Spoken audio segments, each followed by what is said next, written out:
अब हम बात करेंगे कश्मीर की। आपने देखा लगातार बातें हो रही हैं कि कैसे कश्मीर में कश्मीरी पंडितों की वापसी कराई जाए, लेकिन कश्मीर में जो बचे कुचे कश्मीरी पंडित हैं कैसे उन्हें चुन चुन के मारा जा रहा है, इसी पर आज का कुरुक्षेत्र।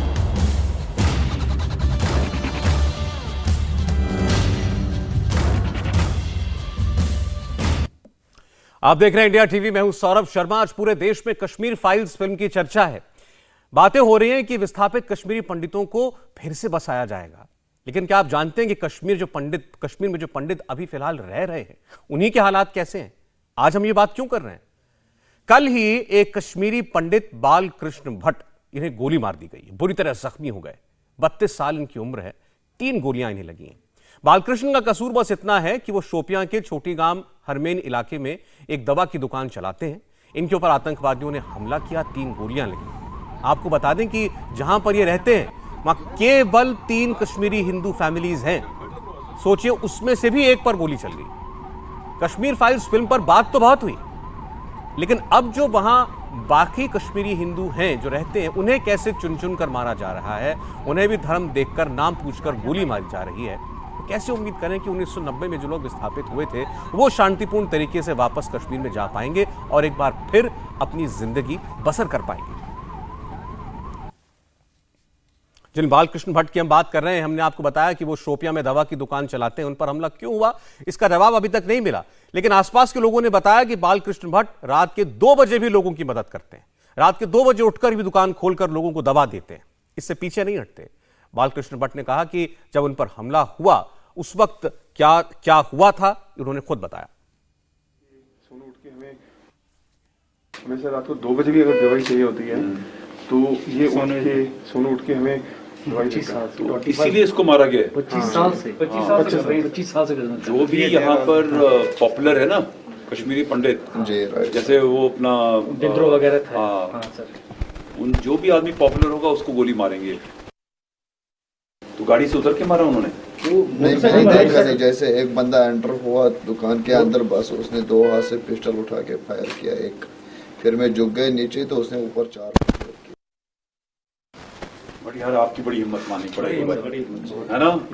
बताओ, मतलब सीने के अंदर गोली लगी हो, है ना? और आप देखो कैसे इतना बात करें, चलती हुई गई कम से कम। मैंने गाड़ी भी खुद निकाली, घर वालों को बोला कोई टेंशन नहीं। I am so happy. मतलब आप स्माइल कर रहे हैं बंदा यार। कोई जो फौजी होता है ना उसको गोली लग जाए तो नहीं स्माइल करता, ठीक है? और उधर जाकर के गांव के अंदर दिखाना है, बताना लोगों को, और आओ गोली मारो, ठीक है? यार I am so proud, I am so proud. आप आराम करो, ठीक है? And get well. कोई जल्दी नहीं है भागने की यहाँ से, ठीक है? आराम से, कोई प्रॉब्लम तो नहीं है यहाँ पर? नहीं सर। हमारे संवाददाता मंजूर मीर ने बालकृष्ण भट्ट के भाई अनिल से बात की। अनिल ने कहा कि चाहे कुछ भी हो जाए, अब वो अपनी दुकान दोबारा यहां नहीं खोलेंगे। एक तो कश्मीरी पंडित जो बोल रहे हैं हम वापस लाएंगे, एक तो उसको थ्रेटनिंग देकर उनको डरा कर ताकि वो वापस ना आए। इसमें तो अब टारगेट हम ही बनते हैं हर टाइम। तो इस माहौल में आप कश्मीर में रह पाएंगे? वो आगे देखेंगे क्या हालात रहेंगे। अगर ऐसी घटना और घटी तो नामुमकिन है, अगर नहीं तो फिर देखेंगे क्या गवर्नमेंट भी सोचेगा हमारे लिए। तो शॉप बंद कर रहे हैं, हम शॉप नहीं चला रहे हैं। आप सोचिए, ये परिवार जो कि 90 के दौर में भी जो कुछ वहां हुआ उसमें भी नहीं छोड़ के गया कश्मीर, आज उसे गोली मारी जा रही है। एक दुकान दवा की चलाने वाला आदमी कहता है अब मैं दुकान नहीं खोलूंगा। पिछले 1 साल में कश्मीरी पंडितों पर या कश्मीर में बाहर से आए हुए, हिंदुस्तान के और राज्यों से आए हुए लोगों पर जो हमले हुए हैं उसका एक मोटा मोटा आंकड़ा आपको देता हूं। श्रीनगर में 5 अक्टूबर 2021 को मक्खनलाल बिंद्रू, इन पर हमला हुआ। ये बड़ी मशहूर दवा की दुकान चलाते थे बालकृष्ण भट्ट की तरह ही। 5 अक्टूबर 2021 को वीरेंद्र पासवान पर हमला हुआ। ये भागलपुर बिहार के रहने वाले थे, एक रेडी पर ठेला चलाने वाले शख्स थे, रोजी रोटी कमाते थे, इन्हें गोली मार दी गई।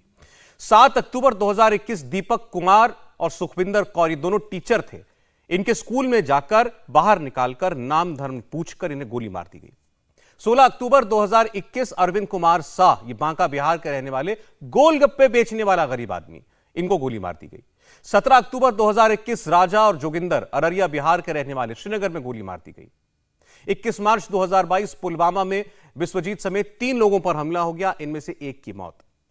और शोपिया में 4 अप्रैल को बालकृष्ण भट्ट, जिनकी हम बात कर रहे हैं, कश्मीरी पंडित, दुकानदार, इन पर गोली चलाई गई। उसी रोज पटकेश्वर जाकू चौधरी, इनके ऊपर भी हमला हुआ पुलवामा में ही। और तीसरी वारदात भी पुलवामा की, पंजाब के 2 जो युवक वहां पर कारोबार के लिए गए हुए थे, उन पर भी फायरिंग की गई। तो ये कोई ऐसा नहीं है कि आतंकवादियों ने कुछ सोचा समझा नहीं कि वो किन पर गोली चला रहे हैं। साफ था ये कश्मीर में या तो बाहर से आए हुए लोग थे, गैर इस्लामी लोग थे, या कश्मीर के अंदर रहने वाले कश्मीरी पंडित थे। 2 दिन पहले आरएसएस चीफ मोहन भागवत कश्मीरी पंडितों से बात कर रहे थे। उन्होंने कहा कि अब वो दिन दूर नहीं है जब कश्मीरी पंडित कश्मीर में बसा दिए जाएंगे। ये शायद इन वारदातों से पहले की बात थी। एक चित्रपट आया, विस्थापन की विभीषिका का सत्य चित्र संपूर्ण दुनिया के सामने लाने वाला कश्मीर फाइल्स नाम का एक चित्रपट आया। उसकी चर्चा चल रही है। अपने घर में हम रहेंगे, अपनी भूमि पर रहेंगे, जहां हमारा घर बार था वहां हमारा घर बार फिर से होगा। यह जो अपना संकल्प है उसकी पूर्ति के लिए अब बहुत दिन बाकी नहीं है। वो संकल्प निश्चित पूर्ण होने वाला है और शीघ्र पूर्ण होने वाला है। हमारे साथ मेहमान जुड़े हैं, मैं उनका परिचय आपसे करा दूं। हमारे साथ एसपी वैद साहब जुड़ रहे हैं, जम्मू कश्मीर के पूर्व डीजीपी हैं। वैद साहब का स्वागत है। बाकी मेहमान भी हैं, परिचय करा दूं। शुरुआत वैद साहब से करूंगा। हमारे साथ सलमान निजामी जो है वो स्टूडियो में मौजूद हैं, कांग्रेस पार्टी के नेता हैं। सलमान साहब, कश्मीरी पंडितों के बारे में जितने भी डिबेट्स हुए उसमें खुलकर उन्होंने अपनी बात कही है। जावेद बेग साहब हमारे साथ हैं, general secretary people's democratic front secular के, वो हमें ज्वाइन कर रहे हैं। स्वागत है जावेद बेग जी। और अयाज अहमद साहब कश्मीरी एक्टिविस्ट हैं। अयाज साहब, आपका बहुत स्वागत है। और नुपुर शर्मा और बीजेपी से सुशील पंडित जी, कश्मीरी पंडितों की आवाज़, वो हमें बस ज्वाइन करने ही वाले हैं। वैद साहब, आपसे शुरुआत करना चाहता हूं। आपने इतने बरस जो है कश्मीर में लॉ एंड ऑर्डर देखा, हालात बनते बिगड़ते देखे हैं। आज इतनी चर्चा कश्मीरी पंडितों की हो रही है कि वो उनको शायद वापस ही बसाने के लिए सरकार कुछ करेगी इस फिल्म के आने के बाद खास तौर पर। लेकिन आप देखिए पिछले कुछ रोज में चुन चुन कर उन्हीं लोगों को मारा गया। ये सिलसिला पिछले साल से शुरू हुआ। ये टारगेटेड किलिंग्स कश्मीरी पंडितों की और बाहर के राज्यों से गए हुए लोगों की, ये क्या ट्रेंड बता रहा है? देखिए, जो पिछले साल अक्टूबर में हुआ, आपने देखा होगा कैसे टीचर्स जो लोकल बच्चों को पढ़ाती थी, जो मेडिकल शॉप वाला जो दवाई के काम लोगों के आता था, वहाँ जो काम करता था, रेडी वाला जो आम आदमी को सर्व करता था, लेबरर्स को, ये आपको याद होगा किस तरह से उस वक्त एक स्ट्रेटेजी बदलकर जो पाकिस्तान में इनके हैंडलर थे टेररिस्ट के, उनकी डायरेक्शन पे ये किया गया ताकि एक डर का माहौल पैदा किया जाए। लेकिन पुलिस ने और सिक्योरिटी फोर्सेस ने उनको आइडेंटिफाई करके, चाहे टीआरएफ के थे जो भी थे, उनको न्यूट्रलाइज किया। ये अब जो पिछले 2 दिन से आप देख रहे हैं, ये उसी डर के माहौल को रिवाइव करने की कोशिश की जा रही है, क्योंकि नैरेटिव जो अभी कुछ दिनों से दोबारा कश्मीर फाइल्स मूवी आने के बाद जो गवर्नमेंट की कोशिशें और नैरेटिव, जैसे मोहन भागवत जी ने 2 दिन पहले बयान दिया कि कश्मीरी पंडित जो कश्मीर के ओरिजिनल रहने वाले हैं उनको हम वापस कोशिश करेंगे बसाने की, और गवर्नमेंट भी जो भारत सरकार है उसकी तरफ से भी कोशिशें हो रही हैं कि किस तरह हम इनको वापस अपने कश्मीर वैली में बसाने की। ये जो अटेम्प्ट किया जा रहा है, जो आदमी पिछले जो 3 दशक हुए हैं, 90 में जब इतने बुरे हालत थे, बुरहान वानी के बाद इतने बुरे हालत है, उस वक्त जिसने प्लान नहीं किया, वो भी शोपियां जैसी जगह में जो इतना इन्फेस्टेड था टेररिज्म से, और उस आदमी को चुनकर मारा जो लोगों के काम आता था, लोगों की दवाइयां, लोगों को मदद करता था, रात के 2 बजे भी दुकान खोलता था। तो उसको आप सुन ही रहे थे, कोर कमांडर साहब वहां के बोल रहे थे कि वो पॉपुलर है इसलिए टारगेट किया गया। तो ये एक, मैं समझता हूं, कोशिश पार से की डायरेक्शंस पे हो रहा है, ये किया जा रहा है ताकि कोई भी कोशिश ना करे वापस कश्मीर में आने की, बिकॉज उससे जी, इनका जो प्लान है ये वो विफल हो जाता है। और इनको लगता है कि 370 हटने के बाद, 35A हटने के बाद भारत सरकार कश्मीरी पंडितों को सीरियसली वापस लाने में कामयाब ना हो जाए। जी सर। ये एक कोशिश है उस नैरेटिव को विफल करने की, उस जो कोशिशें हैं गवर्नमेंट की उसको, ताकि एक डर का, खौफ का एक उसको डिरेल करने की। जी किया जी, वैद साहब बहुत शुक्रिया आपका हमारे साथ जुड़ने के लिए। एसपी वैद साहब जम्मू कश्मीर के पूर्व डीजीपी बता रहे थे कि इस सब के पीछे क्या मंशा है आतंकवादियों की। बाकी व्यवहारों के पास चलेंगे। अब हमारे साथ जुड़ चुके हैं सुशील पंडित जी भी। सुशील जी, जो कुछ देख रहे हैं कश्मीर के अंदर जो हुआ, कल जो हुआ, एक दवा की दुकान चलाने वाले एक कश्मीरी पंडित को, जो कि वैद साहब भी कह रहे थे बुरे से बुरे हालात में जिसने घाटी नहीं छोड़ी, उसके ऊपर गोली चलाई गई। सुशील जी को स्क्रीन पर लें। और वो उसका भाई आज इतना डरा हुआ है, वो कहता है मैं अब दुकान तो कम से कम नहीं खोलूंगा। जिस दुकान में रात को 2 बजे उठकर जहां लोग आते थे मुझसे दवा लेने, मैं जाकर दवा पकड़ाया करता था, उस दुकान में मेरे भाई को गोली मारी गई है। ये दुकान कैसे खुल जाएगी? क्या कहेंगे? क्या कहा जाए, हम लोग पिछले 3 दशकों से लगभग वही बार बार दोहरा रहे हैं जिससे हमें कोई सफलता नहीं मिल रही है। हम लोग किसी जिद पे अड़े हुए हैं, किसी सनक का शिकार हैं। जो चीज पहले करनी चाहिए वो नहीं कर रहे हैं, उससे नजरें चुरा रहे हैं।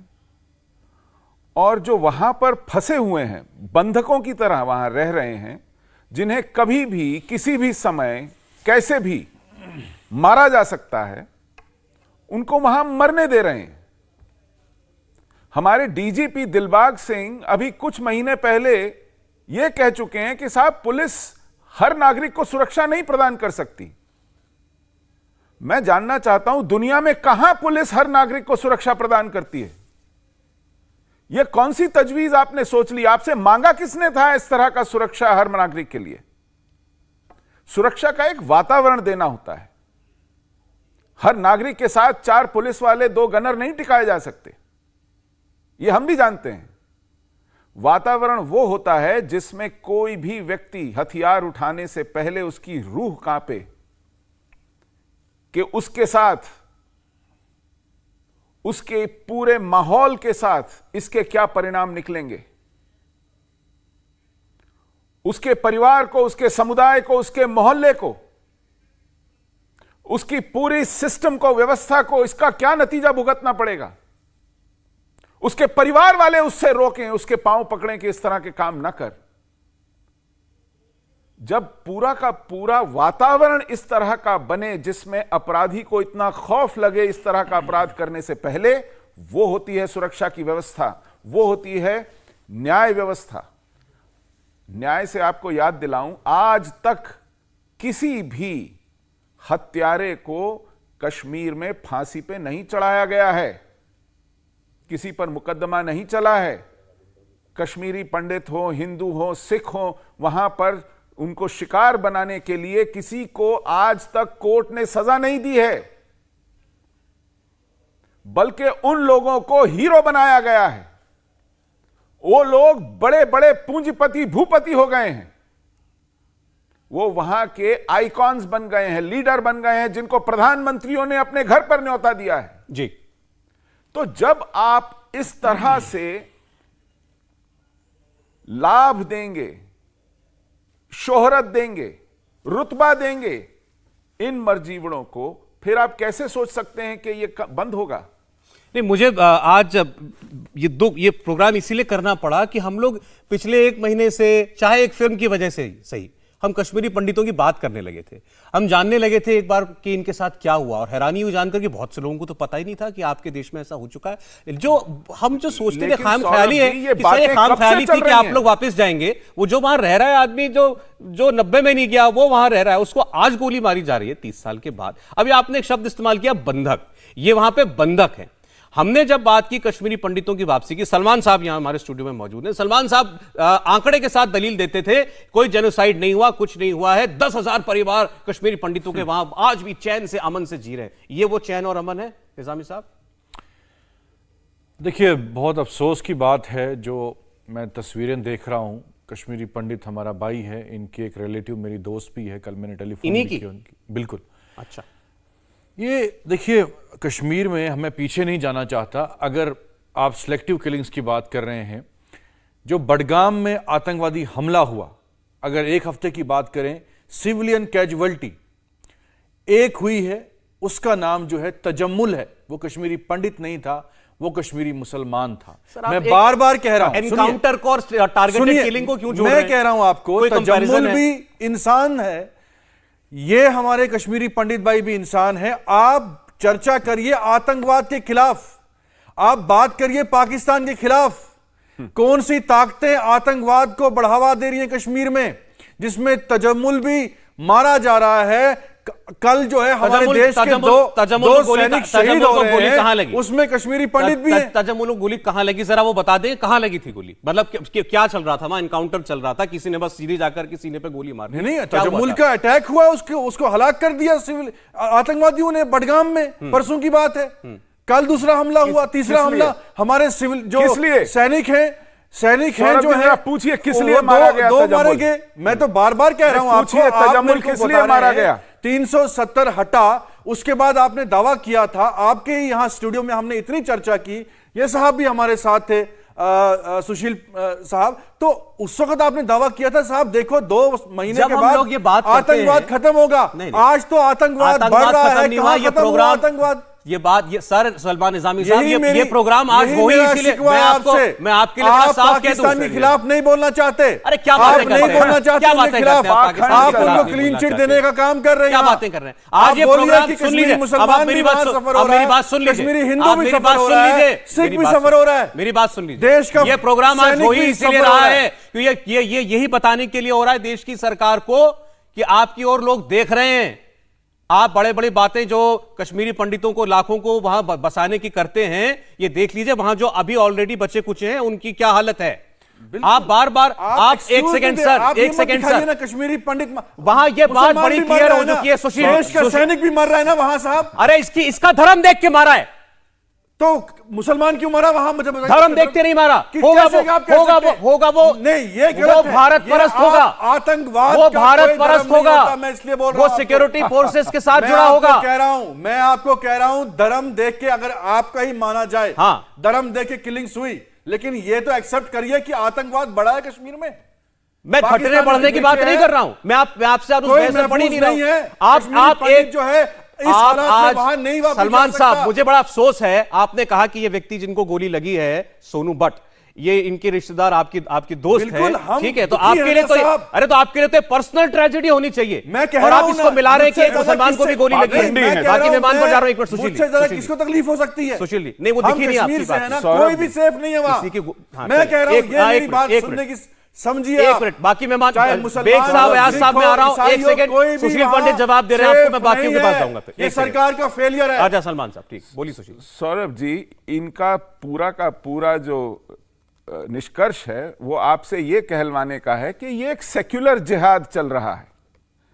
ये जिहाद सेक्युलर है, इसके आंख पे पट्टी बंधी हुई है, इसको सिर्फ हिंदू नहीं दिखते हैं, ये आज भी पाखंड पर तुले हुए हैं। और इनका पूरा का पूरा जो जोर है वो सरकार को एक सियासत में साधने का है। इनको मानवीय दुर्घटना, ये संवेदना से शून्य हुए लोग हैं, इनको दिखती नहीं है। ये बात कहेंगे कि मेरी मित्र है, मेरे रिश्तेदार हैं, मेरे जान पहचान के हैं, ये सब केवल और केवल अपनी बात को सही सिद्ध करने की तरीका है। ये पाखंड की पराकाष्ठा है। इन्हें मालूम है कि वहां पर जो हिंदू और सिख बचे हुए हैं, जब स्कूल में जाते हैं, टीचर्स का आइडेंटिटी कार्ड क्या चेक करने के लिए देखते हैं? वो उनका ब्लड ग्रुप चेक करने के लिए देखते हैं, उनकी शिनाख्त करते हैं और फिर गोली मारते हैं। गोलगप्पे बेचने वाले को, वहां कृष्णा ढाबा के बेटे को, वहां शिव शक्ति मिष्ठान भंडार को किस लिए मारते हैं? हम लोगों को किस लिए मारा? आईजीपी का रिकॉर्ड है, कश्मीर का आईजीपी झूठ बोल रहे हैं सौरभ, कि सबसे और आप इनको झूठ बोलने दे रहे हैं। इस साल में ये बेशक पाखंड करें, उसमें मुसलमान ज्यादा मरे हैं साहब, ये आईजीपी कश्मीर कह रहा है। आप कह रहे हैं क्यों नहीं मरेंगे? यही प्रोपोगंडा है आपका। अच्छा, क्यों नहीं मरेंगे? एक्सपोज करने की जरूरत है। वहां आप क्लीन चिट दे रहे हैं पाकिस्तान को यहां बैठ के। क्लीन आप बोलिए वहां का मुसलमान जिहाद भी- को दे रहे नहीं, हैं, जब आप बोलेंगे जिहाद सुशील को दे पंडित रहे साहब हैं कि जब आप- वहां नारे जब आप लगते हैं, बोलेंगे आपका प्रोपेगेंडा वहां मूसा expose ने- होता है। जब आप बोलेंगे इंसान का कत्ल हो रहा है वहां, हाँ। मुसलमान भी कश्मीरी है, सिख भी कश्मीरी है, पंडित भी है। अगर पंडित का कत्ल हो रहा है वो मेरा भाई है, सिख का कत्ल हो रहा है वो मेरा भाई है, हिंदू का, मुसलमान का, सिख का, जो देश का सैनिक कल शहीद हुआ, क्या वो इंसान नहीं ये है? सेक्युलरी पाखंड है। उसको क्या आप जाकिर मूसा से पूछिए उसने बंदूक क्यों उठाई, बुरहान वानी से पूछिए, बुरहान उसके वानी बाप से किसने पूछिए बनाया? मुजफ्फर वानी से किसने बंदूक किसने उठाई। बनाया? वो अल्लाह की राह में क्यों बंदूक क्या- उठा यहाँ रहा है, भाजपा वो को जिहाद की राह में आप बंदूक उठा रहा है, अगर भाजपा वो को काफिरों का समर्थक- कत्ल करने के लिए समर्थक बंदूक है, उठा रहा है, मैं और आप सवाल कर रहा हूं। पाखंड कर रहे हैं। आपको सेक्युलरी पाखंड सूझ रहा है यहां पर भी। आज भी जब अंधे को साफ दिखाई पड़ता है कि वो किस लिए बुरहान मारे वानी जा ने रहे हैं। बंदूक उठाई, गॉडसे ने भी बंदूक उठाई थी। अरे अब अब सलमान देखिए, जी, गोल से अरे मैं पहुंच हद कर रहे दिया हैं। आपने, हद कर दिया सोसाइटी आपने। में ऐसे लोग हद हैं, कर दिया इनको जिहाद को हर सेक्युलर सोसाइटी सिद्ध में करना ऐसे है। लोग हैं। अयाज जिहाद अहमद को साहब, सेक्युलर अयाज सिद्ध अहमद करने पे साहब, तुले हुए हैं। अयाज अहमद साहब, आतंकवाद का एक मुकाबला मिनट, करिए। एक इनको मिनट, जिहाद एक को मिनट, सेक्युलर सिद्ध चलें, करना है। चलें, ठीक चलिए। अयाज अहमद साहब, सवाल केवल इतना है, मैं तो फिर कह रहा हूं कश्मीर के अंदर आतंकवाद है, ये तो वही आदमी मना कर सकता है जिसके कान ना हो, आंख ना हो, सौरभ जी, जबान ना आतंकवाद हो। नहीं है, जिहाद है। चलिए जिहाद, जिहाद है, जिहादी मेरा जिहाद है। जिहादी आतंकवाद है। मैं सहमत हूं आपसे, आपकी जिहाद बात से सहमत हूं। वो नहीं है जो एक मिनट, मुसलमान का कत्ल करेगा। एक मिनट, एक मैं मिनट। इनको आतंकवादी एक कहता मिनट, हूं। एक मिनट।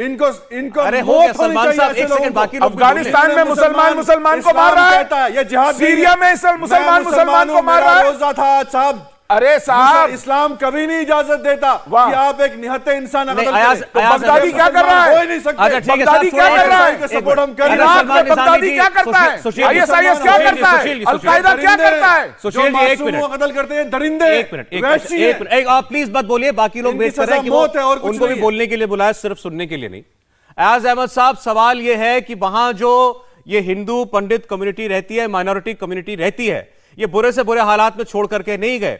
इनकी जब आज जो टारगेटेड किलिंग हो रही है, ये सिलसिला पिछले साल से शुरू हुआ, प्रोमिनेंट लोगों से शुरू हुआ। मक्खनलाल बिंद्रू, कृष्णा ढाबा का उन्होंने जिक्र किया, और जो बड़े वहां पर दुकानदार थे, बिजनेसमैन थे, उनकी हत्या की गई। ये सिलसिला आज लगातार जारी है, और आज एक छोटा सा दुकानदार, दवा की दुकान चलाने वाला शोपिया में, उसको गोली मारी जा रही है।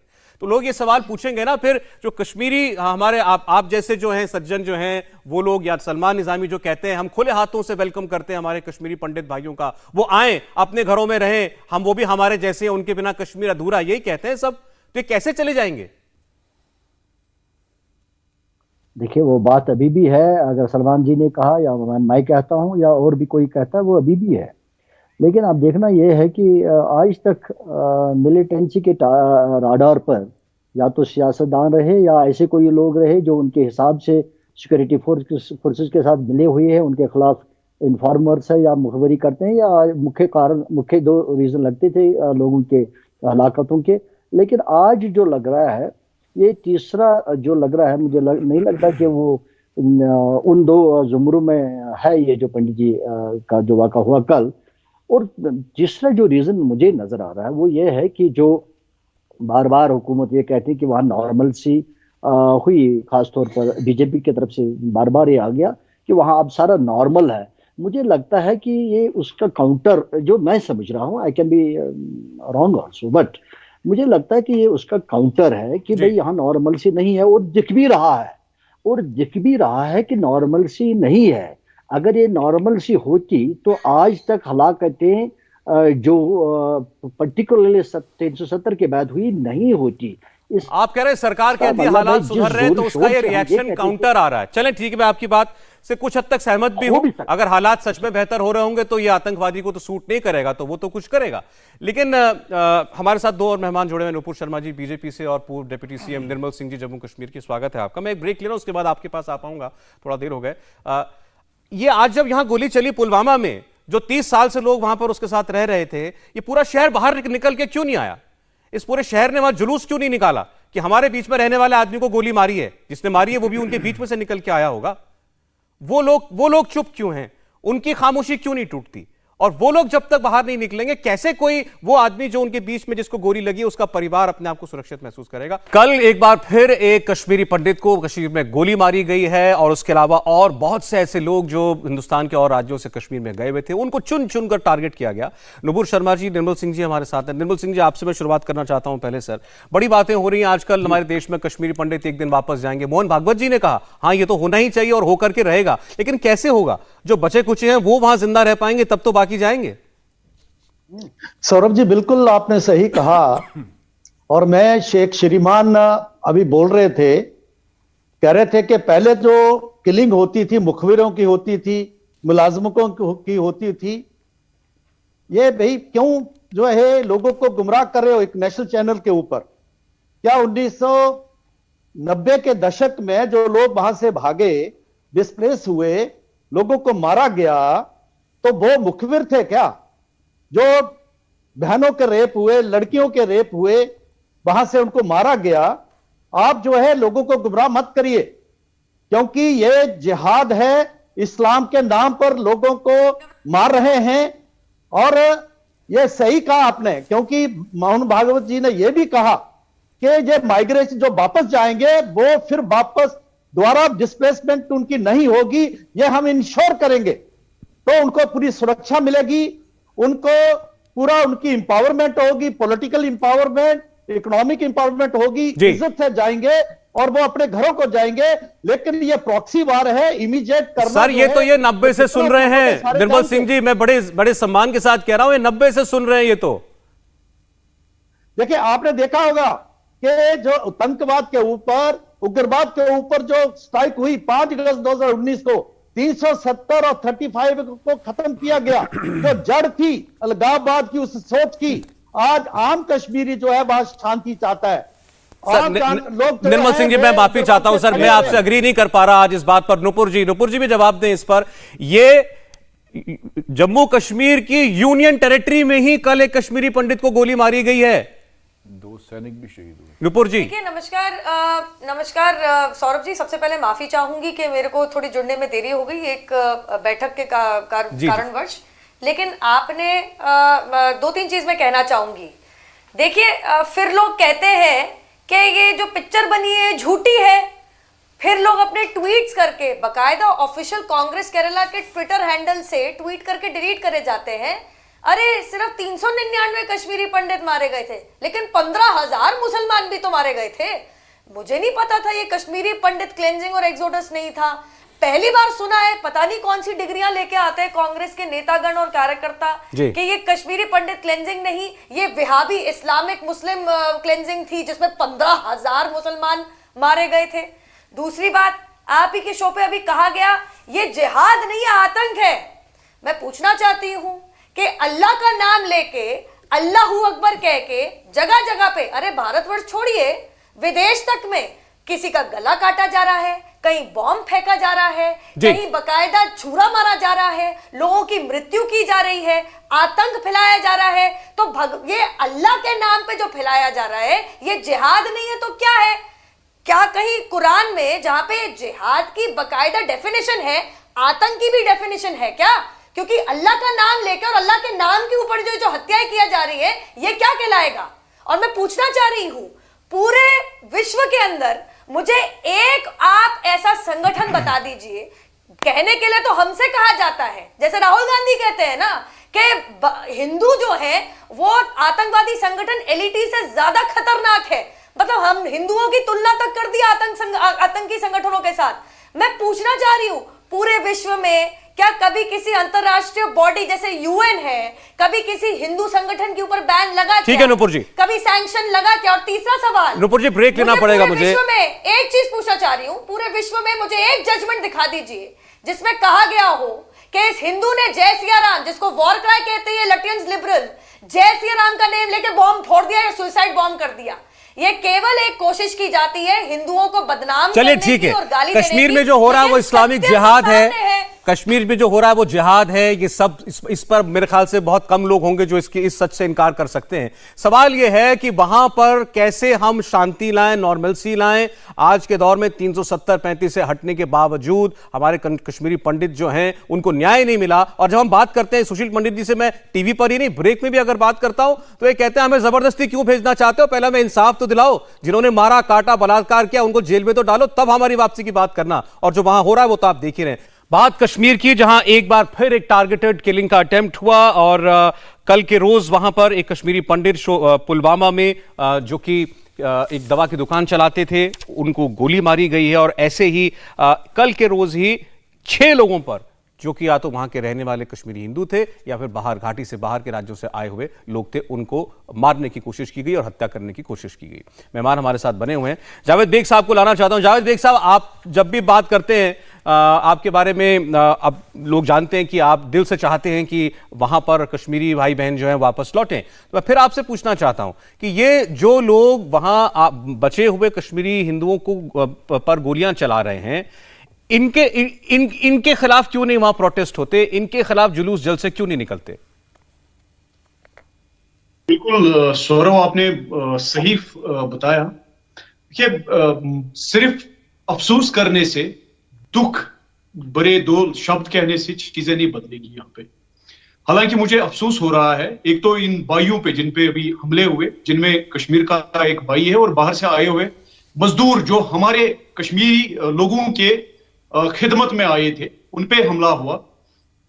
लेकिन मुझे ज्यादा अफसोस उन लोगों पे हो रहा है जो कश्मीरी नाम लेकर, मुसलमान नाम लेकर हकीकत आज भी नहीं बता रहे।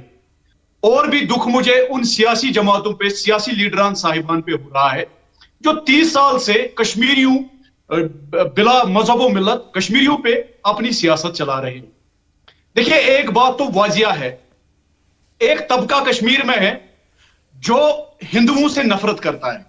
सारे मुसलमान नहीं ऐसे हैं, लेकिन एक तबका कश्मीर में है जिनका माइंडसेट हिंदुओं को, हिंदुइज्म को बहुत नफरत करते हैं, हिंदू फोबिया उनको है। लेकिन यही तक बात खत्म नहीं होती। वो सिर्फ हिंदुओं को नफरत नहीं करते हैं, बल्कि यही तबका कश्मीर के शियों को भी नफरत करते हैं। कश्मीर के हिंदुओं को या बाहर के हिंदुओं को अगर वो काफिर कहते हैं, कश्मीरी शियों को वो डबल काफिर कहते हैं। यही तबका कश्मीर में रह रहे गुज्जर, बकरवाल और गुज्जर पहाड़ी भाइयों को अपने बराबर मुसलमान नहीं समझते हैं। यही वो तबका है जो कश्मीर में रह रहे लोअर कास्ट के मुसलमान, जिनमें हांजी आते हैं या बाकी जो लोअर कास्ट के मुसलमान हैं, उन्हें अपने बराबर नहीं समझते हैं। यह तबका खुद को प्यूरिटन इस्लाम फॉलो करने वाला तबका समझता है। यह वही तबका है जिस तबके ने 90 में कश्मीरी पंडितों को टारगेट बनाया। तो फिर एक बार जावेद बेग आप खोलकर बता दीजिए, क्योंकि फिर इस पर बहस होती रह जाती है। कल जिन लोगों ने बाल कृष्ण नाम के 32 साल के दवा की दुकान चलाने वाले आदमी को पुलवामा में गोली मारी, वो इस्लामी जिहादी था ना? उनको सिर्फ और सिर्फ उनके मजहब की वजह से उन पे अटैक हुआ। जो 4 और बाहर से आए हुए हमारे दोस्त, हमारे भाई यहां पे काम कर रहे थे, उनकी मजहब की वजह से उन पर अटैक हुआ। लेकिन एक और चीज हमें समझना चाहिए, जो पिछले 1 महीने से 10 कश्मीरी मुसलमान मारे गए, वो सिर्फ और सिर्फ इस गर्ज से मारे गए, वो मुसलमान थे इस वजह से नहीं मारे गए। वो इसलिए मारे गए क्योंकि वो रेडिकल नहीं थे, वो कहीं ना कहीं हमदर्द थे मुल्क। अब जरा अब जो बात आपने कही है, जब मैं कह रहा था तो ये मानने के लिए तैयार नहीं थे। एक बार जरा जावेद बेग की बात का जवाब सलमान निजामी दे, बताइए।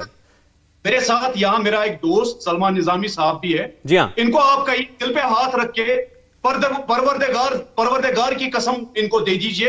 इनसे पूछिए क्या वो तबका कश्मीर में या पूरे जम्मू कश्मीर में नहीं है? एक मिनट जावेद, एक मिनट, ठीक, मैं उन्हीं से बात कर रहा हूं। बोलिए सलमान जी, बोलिए सलमान निजामी, बोलिए। नहीं, मैंने एक मिनट, उन्होंने कहा बाल कृष्ण भट्ट को उसका धर्म देखकर मारा, बाकी लोग जो बाहर से आए थे कारोबार करने के लिए या मजदूरी करने के लिए, उनको धर्म देखकर मारा गया। जो मुसलमान मारे गए वो धर्म की वजह से नहीं मारे गए। मैंने पहले भी कहा, जो अभी बेग साहब ने कहा, मैंने पहले भी कहा, बार बार कह रहा हूं, मैं एक तबका है वहां, मैं डिनाई नहीं कर रहा हूं।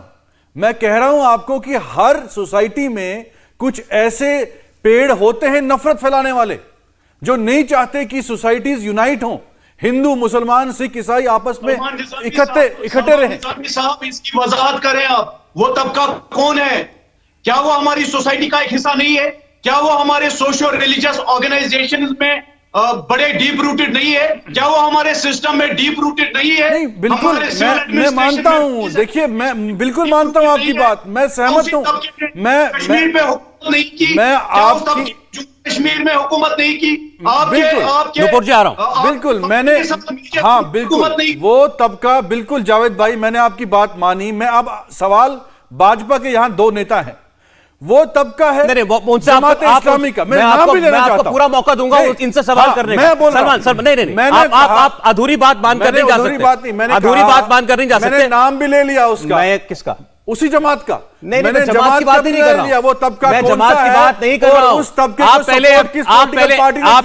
पहले एडमिट कीजिए, आप पूछेगा इनसे सवाल, मेरे को आप कोई एतराज नहीं है। जावेद बेग ने खुलकर कहा कि मक्खनलाल बिंद्रू हो या कल बालकृष्ण भट्ट, इनको हिंदू होने की वजह से गोली मारी। मैं तो आप पहले नहीं, आप इंकार कर रहे थे। कहा ना, मैं आपको यही बात समझाने की बात कर रहा हूं कि जो प्रो इंडियन है और जो 90s में भी किसी की पलट गए साहब, मैं वही कह रहा हूं आपको कि अगर यहां हिंदू है, सिख है, मुसलमान है, किलिंग तो सबकी हो रही है ना। फिर आप वही बात यार, आपको क्या, वो बीजेपी की है, आपको जिम्मेदारी तो इन पे आयद होती है। जो हर किसी को सच दिख रहा है उसको कबूल करने में क्या दिक्कत है? किसी ने ये कहा, आज तक किसी ने ये कहा आपसे कि वहां अगर मुसलमान मारा गया तो वो गलत नहीं था। एक बात कांग्रेस जो है लाशों के ऊपर, मेरी बात तो कंप्लीट होने दीजिए। मैं तो कह रहा हूं कि आपने कहा एक तबका है, अब आप मुझे भाजपा के दो नेताओं की यहां बैठे हैं, ये जवाब दें मुझे, क्या वो तबका जो कश्मीर का जमात इस्लामी है उसको पीडीपी सपोर्ट नहीं कर रही थी? और पीडीपी के साथ सरकार किसने बनाई? बीजेपी ने। मैं जवाब ले लेता हूं, 3 साल आप उसके साथ जवाब ले लेता हूं। बोलिए नुपुर जी, पहले नुपुर जी फिर निर्मल जी, बोलिए नुपुर जी। देखिए, सबसे पहले ये कहा गया कि कुछ सियासी राजनीतिक दल हैं जो कश्मीरी पंडितों को उनका इंसाफ नहीं दिला पाए। काश ये सही पर्सपेक्टिव में याद किया होता।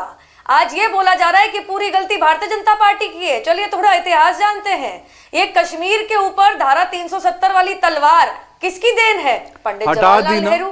हटा दी आपने तो क्या हुआ वहां? बताइए, आज किलिंग नहीं हो रही है, आतंकवाद खत्म हुआ? सलमान, ये तरीका नहीं है। बोलिए। अगर आपकी जानकारी कम है तो इसका मतलब ये नहीं आप दूसरे के ऊपर बोल के उसकी आपकी जानकारी मुझसे ज्यादा नहीं हो सकती, मैं कश्मीर से हूं। तरीका नहीं है ये। ठीक है सलमान, ये तरीका नहीं। और ये पूरा बोले कोई इनके ऊपर नहीं बोला। धारा 370 की तलवार किसने लटकाई? पंडित नेहरू ने, कांग्रेस पार्टी ने। उसके बाद जम्मू कश्मीर जो हमारा आंदरूनिक मामला है भैया, उसका अंतरराष्ट्रीयकरण किसने करा? पंडित जवाहरलाल नेहरू, कांग्रेस ने। किसकी सरकार पावर में थी जब अनंतनाग के दंगे से बढ़कर 1985-86 के अंदर ये दंगे बढ़कर कश्मीरी हिंदू पंडितों को टारगेट किया गया? कांग्रेस पार्टी। किसकी सरकार थी भैया जम्मू कश्मीर के अंदर? कांग्रेस पार्टी की समर्थन से एनसी की। भैया कौन गुलशाह को लेके आया था जम्मू कश्मीर के अंदर? इंदिरा गांधी। गुलशाह ने क्या कहा था? बत याद है आपको कि इस्लाम खतरे में है। अरे भैया, जम्मू के अंदर सेक्रेटेरिएट के अंदर आपने मंदिर के अंदर आपने मस्जिद बनाने की परमिशन दे दी, और जब प्रोटेस्ट हुआ तो हिंदुओं को काटना शुरू कर दिया, और यहाँ बैठ के बड़बोलापन कहते हैं कि हमने हिंदू कश्मीर को नहीं मारा। मंदिर है, मुझे बोलने दीजिए। 10 सेकंड आप जवाब दीजिए। 10 सेकंड। जम्मू की सिविल सेक्रेटरी मंदिर है सलमान, एक मस्जिद नहीं है। परमिशन दी थी, परमिशन दी थी गुलशाह ने। थोड़ा इतिहास पता होता तो यहाँ पे आप ये सब नहीं कहते। और सौरभ, 1995 में नेशनल ह्यूमन राइट्स कमीशन के अंदर ये याचिका दर्ज करके किसने कहा कि भैया कश्मीरी पंडित मार के नहीं निकाले गए, अपनी मर्जी से गए। अरे चलिए ठीक है, मेरा एक सवाल, छुट्टियां बना रहे थे, ये किसने किया? अरे तुमने तो यासिन मलिक के साथ हाथ मिलाया, प्राइम मिनिस्टर ऑफिस को इनविटेशन दिया। नुपुर जी प्लीज, एक सेकंड नहीं, आपकी बात आ गई। अब एक सवाल सुनिए, वाले एक आप सवाल लोग सुनिए, थे। अब एक सवाल सुनिए। आप हुर्रियत को बुलाने वाले आप सलमान लोग थे, निजामी, एक पाकिस्तान मिनट। जाने वाले आप लोग थे। पहले तो यहाँ जो सुशील पंडित बैठे हैं, जिनके लिए ये हम लोग सब कार्यक्रम करते हैं, ये हम दावा करते हैं, तो उनके विषय में आना चाहिए हमको। हम इतिहास में बहुत पीछे चले गए, इनको इंसाफ कब मिलेगा, सवाल ये था आज के प्रोग्राम में। लेकिन फिर भी नुपुर जी ने चर्चा छेड़ दी है, इन्होंने ये किया, नेहरू जी ने वो किया, फलाना ने ये किया। अरे 90 में आपकी सरकार थी, आप मुझे बताइए कि आपने वीपी सिंह की सरकार किस मुद्दे पर छेड़ छोड़ी थी? मैं जरा सौरभ इसका जवाब दे दूं? बोलिए। 90 के दशक में वीपी सिंह जी की सरकार कौन से दिन आई थी? 2 दिसंबर 1990। आपने सरकार किस विषय पे छोड़ी थी? मेरी बात सुनिए। सरकार आपने कश्मीरी पंडितों के जेनोसाइड की वजह से सरकार छोड़ी थी क्या? देखिए, मैं आपको एक साफ बात बता दूं। नहीं, ये जो आप सब कहते हैं, एक सेकंड, आप ये कहना चाह रहे हैं अगर हम इन लोगों का साथ नहीं देते तो ना तो धारा 370 और 35A एब्रोगेट होती।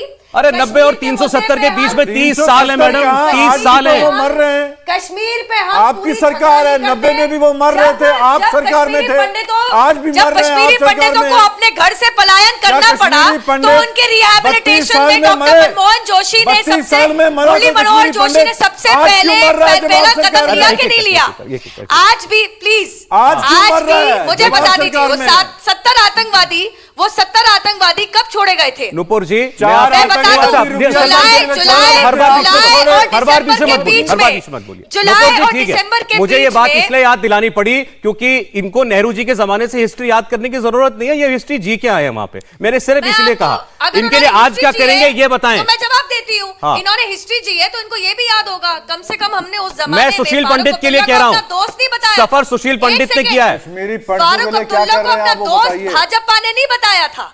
फारूक अब्दुल्ला को, अरे छोड़िए, फारूक अब्दुल्ला छोड़ो सरकार में वहाँ। उसको दोस्त कांग्रेस पार्टी की सरकार वो बताइए। कांग्रेस पार्टी के लोगों नुपुर जी, मैं ठीक है, बहुत राजनीतिक बातें हो गई, आपने क्या किया? अच्छा सलमान, बहुत राजनीतिक बातें हो गई। एक मिनट,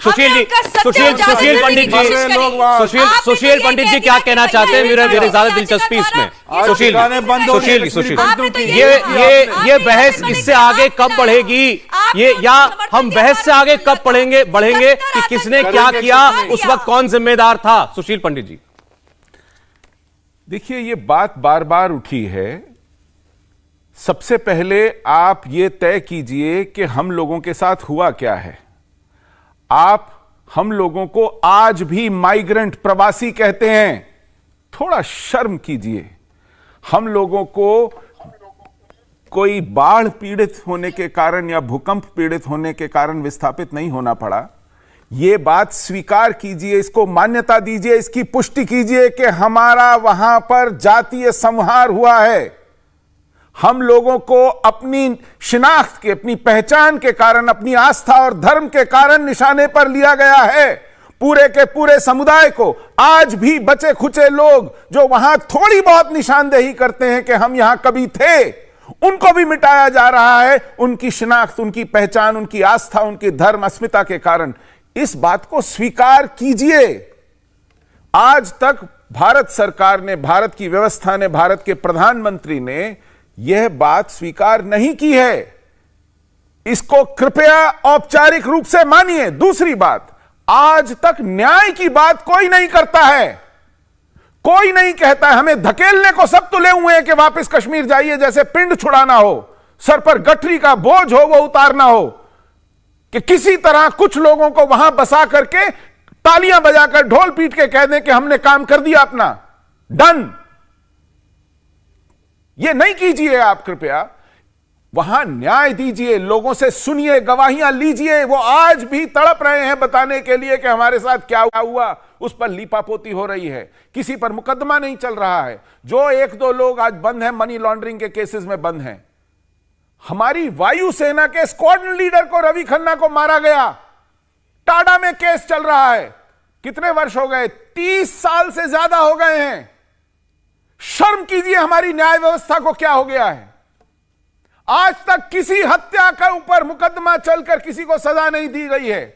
जब तक आप ये नहीं मानेंगे कि हुआ क्या और जिसने किया उसको सजा नहीं देंगे, उससे पहले ही आप वापस जाइए, बस जाइए, नौकरी लीजिए, कैंप में रहिए, वहां मकान बनाइए, कॉलोनी बनाइए। इसके ऊपर क्यों इतने आतुर हैं? जी, क्यों इतना पिंड छुड़ाना चाहते हैं सुशील जी, मैं और क्यों इस पर लीपापोती करना चाहते हैं? समय ना चला जाए, मैं आपकी बात का जवाब जरूर लेना चाहता हूं। निर्मल जी। जी बिल्कुल, जो सुशील पंडित कह रहे हैं हम इनसे पूरा सहमत हैं कि एक कमीशन ऑफ इंक्वायरी होना चाहिए और 1947 से लेके और आज तक जो हुआ है, कौन कौन सी फोर्सेस हैं जो इसके लिए जिम्मेवार हैं, कौन कौन से लोग हैं जिन्होंने किलिंग्स की है, जहां उन्होंने मॉरल सपोर्ट दी है, जहां टैक्टिकल सपोर्ट दी है थ्रू पॉलिटिक्स, उनके ऊपर सजाएं उनको मिलनी चाहिए। और कश्मीरी पंडित तब तक वापस ना जाएं जब तक उनकी पूरी सुरक्षा ना हो, उनकी इंपावरमेंट, पॉलिटिकल इंपावरमेंट और इकोनॉमिक इंपावरमेंट नहीं कर पाए और उनको इज्जत से जब तक वो रह नहीं पाए, उनका जाना जो है बिल्कुल भी। निर्मल जी, वो कह रहे हैं वापसी की बात छोड़ दीजिए, वो वापसी की बात ही नहीं करना चाहते। पहले कहते हैं हमारे ऊपर से माइग्रेंट का टैग हटाइए, हम बाढ़ विस्थापित नहीं है, आपको डैम बनाना था इसीलिए इनके घर नहीं लिए थे, इनको गोली मार के भगाया वहां से। तो पहले इनको माना जाए कि ये जेनोसाइड की शिकार हुए हैं, इनकी नस्लों को खदेड़ा गया है वहां से, नूपुर जी। और दूसरा इनका कहना है कि सजाएं दें उन लोगों को। देखिए, at the root of all of this मुझसे यहाँ पूछा गया, और सुशील जी आप भी अप्रिशिएट करेंगे, रवि खन्ना जी का आपने एग्जाम्पल दिया। रवि खन्ना जी को मारने की सबसे पहली जिम्मेदारी किसने ली थी? वही ना जिसको पीएमओ में बुला के कांग्रेस ने वाइनिंग डाइनिंग एंड पीएमओ के अंदर हाथ वाथ मिलाने की फोटो भी जारी है, वही यासिन मलिक ना। आपने मुझसे पूछा, आपने हम लोगों से पूछा कि इनका इंसाफ कैसे होगा, कोर्ट में 30 साल से चल रहे हैं। अगर उस दिन की सरकार कोर्ट में जाके याचिका के द्वारा यह कह देती है कि कश्मीरी पंडितों के साथ कुछ गलत हुआ ही नहीं, उनकी हत्या नहीं हुई, अपनी मर्जी से भाग के गए थे, तो मैं माफी चाहती हूँ। ना तो एविडेंस बचा होगा ना सबूत, लेकिन जितना हम आप लोगों के लिए कर सकते हैं, आपके परिवार के सदस्य, हाँ बोलिए, समझ जा रहा है। लास्ट आपसे असहमत है नुपुर, आपसे असहमत है, एक पॉइंट प्लीज सुन लीजिए, प्लीज मेरी बात तो पूरी होने दीजिए। आपके परिवार के सदस्य की तरह whatever we can do in our capacity, starting from abrogation of 370-35A, Gujjar बकरवालों की बात हुई, एबोरिजिनल। नुपुर जी, सब मेरे पास बिल्कुल नहीं है, इनका जवाब आना चाहिए, लेकिन इस पर counter. Sushil ji 10 second please बोलिए। देखिए, वो कह रही है एविडेंस नहीं बचा होगा। एविडेंस है, विक्टिम्स हैं, आई विटनेसेस हैं, कोई सुनना नहीं चाहता है। बांग्लादेश में 45 साल बाद 80 साल के लोगों को फांसी पे लटकाया गया। 1971 के युद्ध अपराधियों को सजाएं दी गई। हमारे पास आज वो लोग जीवित हैं जो इसके चश्मदीद गवाह हैं। आप सुनना नहीं चाहते हैं। देखते हैं सुशील जी की ये खामोशियां कब टूटेंगी, कब तक लोग कोर्ट्स हैं हमारे पास, ट्रिब्यूनल्स हैं। समय की कमी की वजह से बीच में रोक रहा हूं आपको, समय बिल्कुल खत्म हो गया। बहुत शुक्रिया, बहुत शुक्रिया आप सब लोगों का, धन्यवाद। इंडिया टीवी हर वक्त हर जगह डाउनलोड करने के लिए सर्च करें India TV news Google play store या ऐप स्टोर पर।